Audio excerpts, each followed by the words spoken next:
सन्नाटा क्यों है भाई? Vishal, why was this? It took even so long time to release this album. So वक्त लग गया एल्बम को रिलीज होने में? अच्छा, कोई भी एल्बम को रिलीज करना ना करना एक्चुअली एक्टर के हाथ में तो होता ही नहीं है.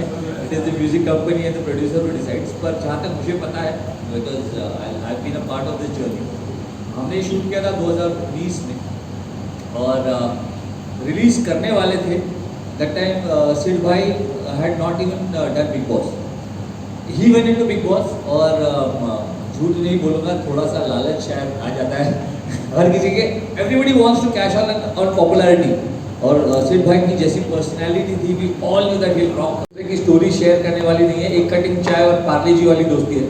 हम ग्लैडरैक के ज़माने से, मेरे सीनियर थे ग्लैडरैक में, तब से जानते हैं हम एक दूसरे को. तो सबको ये था कि बिग बॉस से बाहर आएंगे तो शायद रिलीज हो जाएगा. मैं तो रुका ही था कि सिड भाई के साथ गाना है तो अच्छा ही है. लेकिन कोविड आ गया. उसके बाद जब वो बिग बॉस में, तभी Covid struck. Everybody went into Covid.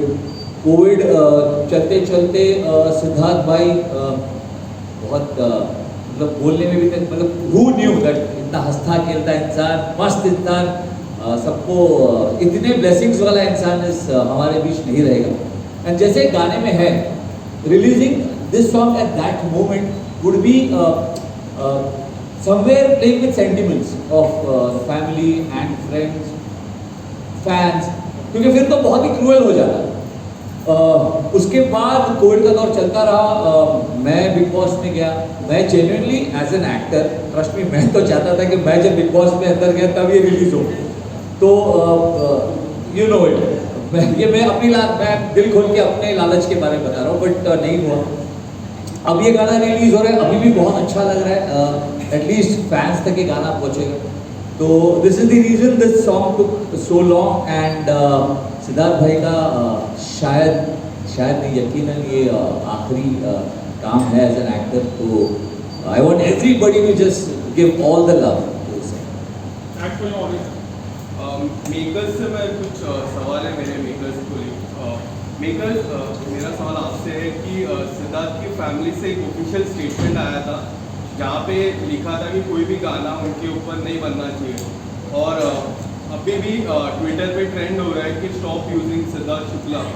आप किस तरह से जिसको देखते हो? और अगर उनकी फैमिली मेम्बर्स ने कहा है उनका कोई भी गाना नहीं आना चाहिए, फिर भी ये गाना आता है, तो यकीनन सिद्धार्थ शुक्ला के फैंस के लिए बहुत गलत बात हो रही है. पहले तो मुझे ऐसा लगता है कि बिंग प्रेजेंट करने वालों के लिए कि अगर कोई प्रोडक्ट बना हुआ है और उनके फैंस तक ये गाना पहुंचना चाहिए. अगर ये आफ्टर बिग बॉस के बाद हुआ होता तो हमारे पास एक वो होता कि हाँ चलो हम लोग रिलीज नहीं कर सकते. बट ये 2 से 3 साल पहले ये ऑलरेडी शूट हुआ था.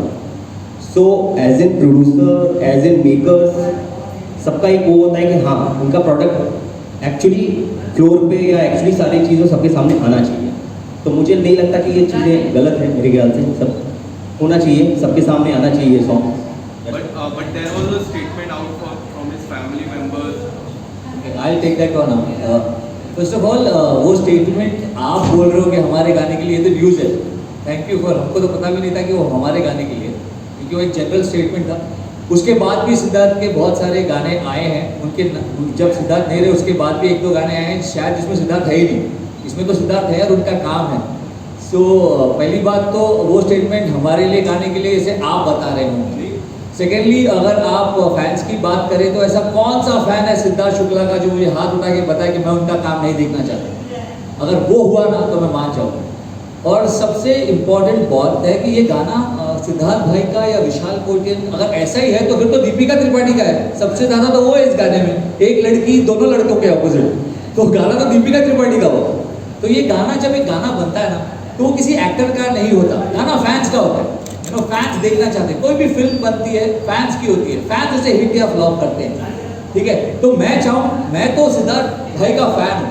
मैं अगर मैंने गाना किया है, फिर भी मैं गाना 100 बार देखूंगा. तो अगर कोई भी फैन अगर ये बोले कि नहीं मैं सिद्धार्थ भाई का काम नहीं देखना चाहता, फिर वो खुद को फैन कैसे बोलता है? और जहाँ ट्रोलिंग की बात है, कुछ तो लोग कहेंगे लोगों का काम है कहना, उससे कोई फर्क नहीं पड़ता.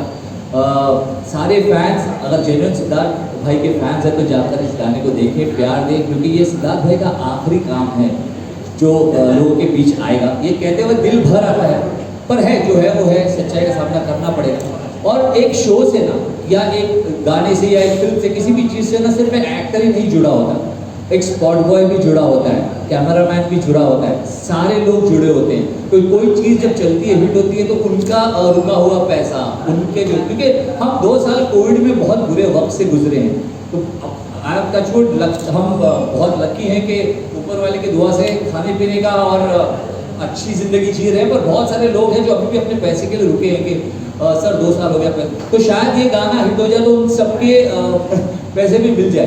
तो जब एक प्रोडक्ट बनता है तो उसको वरना काम ही क्यों करता? एज एन एक्टर मैं क्यों काम करूँगा इन अ प्रोजेक्ट कि मुझे पता है कि लोगों तक पहुँचूंगा ही नहीं।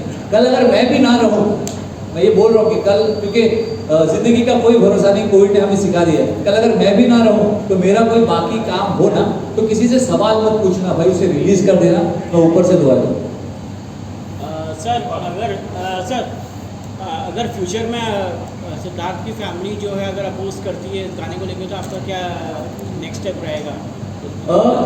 इसका जवाब ये लोग लिख सकते हैं बेटर, क्योंकि मैं तो सिर्फ गाने को प्यार ही चाहता हूँ। मैं चाहता हूँ कि सब लोग प्यार ही करें। अगर किसी की तरफ से कोई ऑब्जेक्शन या कुछ भी आए तो वो मेरा लुकआउट तो है नहीं, that I will surely let them answer it. Sir, I just try to make it things clear. I mean, from my point of view, कि अगर सिद्धार्थ भाई ने officially he has worked on that thing actually, so how can anyone try to, इस चीज में उनका कोई That is what I am saying, that these are legalities which these people will answer उनका back. प्रोडक्ट है, उन्होंने उनके लिए ऑफिशियली बात की, जो भी उनके साथ ऑफिशियली हुआ, तो मतलब मुझे नहीं लगता ये आगे आने वाले कुछ करना चाह रहे होंगे, जैसे बायोग्राफी, तो I think so someone can try to oppose this is already been done.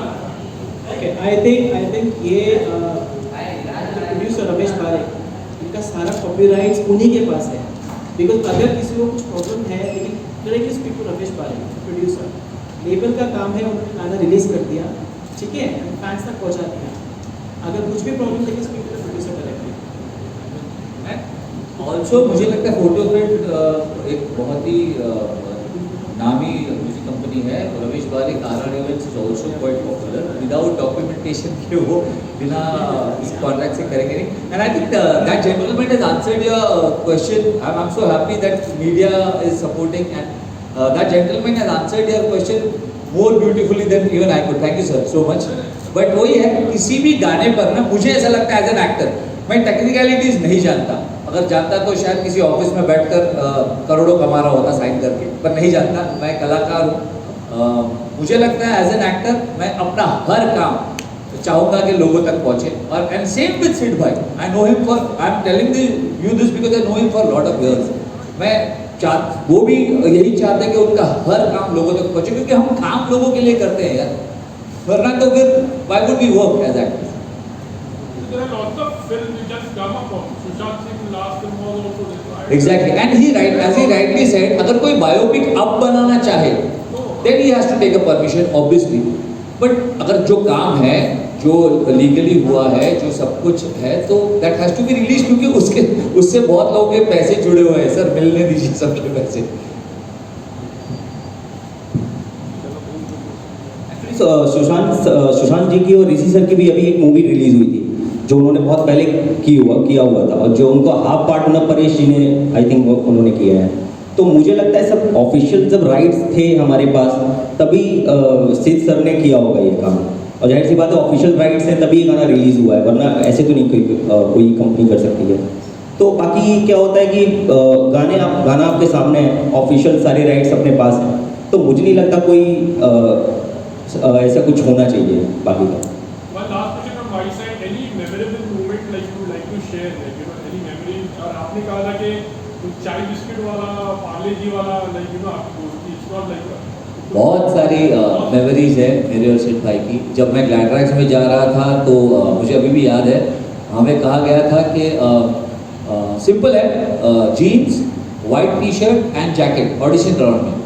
And Siddharth भाई कर चुके थे ग्लैडरैक्स, तो मैंने फोन उठाकर बोला कि सिद्धू ऐसा ऐसा है, कपड़े क्या पहनूं? तो बोलता कुछ भी पहन के जा, कोई फर्क नहीं पड़ता, तेरी पर्सनैलिटी अच्छी होनी चाहिए। तो मैंने एक कट स्लीव पहन लिया अंदर। मुझे लगा था कि जैकेट के अंदर कट स्लीव कौन देखेगा, जैकेट ऊपर जीत है। तो वहाँ जाने के बाद मुझे बोला कि जैकेट निकालो आप अपना और वॉक करो, और मैंने जैकेट निकाला और सब हंसने लगे क्योंकि अंदर से गंजी थी कट स्लीव, वो भी काटी हुई। तो फोन करके मैंने सिड को बोला यार कम से कम बता तो देता।